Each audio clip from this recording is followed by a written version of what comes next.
আসসালামু আলাইকুম ওয়া রাহমাতুল্লাহ। একবার এক সাহাবী রাসূল সাল্লাল্লাহু আলাইহি সাল্লামের কাছে এসে বললেন, হে আল্লাহর রাসূল, আমি তো যা বলেছি তা সত্য।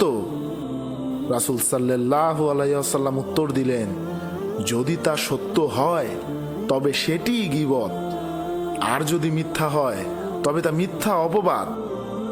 প্রিয় ভাইরা আমার, আমরা কি উপলব্ধি করেছি, যদি কারো অনুপস্থিতিতে তার সম্পর্কে এমন কোনো সত্য কথা বলি যা সে উপস্থিত থাকলে শুনে মন খারাপ করত, কষ্ট পেত, তাহলে সেটিই গীবত।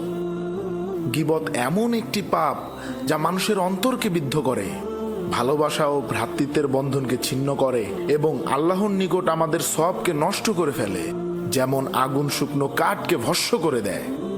রাসূল সাল্লাল্লাহু আলাইহি ওয়াসাল্লাম আমাদের সতর্ক করেছেন, এক মুসলিমের রক্ত, সম্পদ ও মর্যাদা সবই অপর মুসলিমের জন্য হারাম। তুমি তার সম্মানহানি করলে এটি যেন তুমি তার দেহে আঘাত করলে। কুরআনে আল্লাহ তাআলা ইরশাদ করেন, তোমরা কেউ কারো গীবত করো না। তোমাদের কেউ কি তার মৃত ভাইয়ের মাংস খেতে পছন্দ করবে? তোমরা তো তা ঘৃণা করো। যখন আমরা কাউকে নিয়ে কথা বলি, আমাদের মনে করা উচিত, যদি সে এখন এখানে আমাদের সামনে থাকতো তাহলে কি আমরা একই কথা বলতাম? যদি না পারি তবে সেটি বলা থেকে বিরত থাকাই আমাদের জন্য উত্তম। সহিহ আল বুখারীতে বর্ণিত আছে, তোমরা ভালো কথা বলো অথবা নীরব থাকো।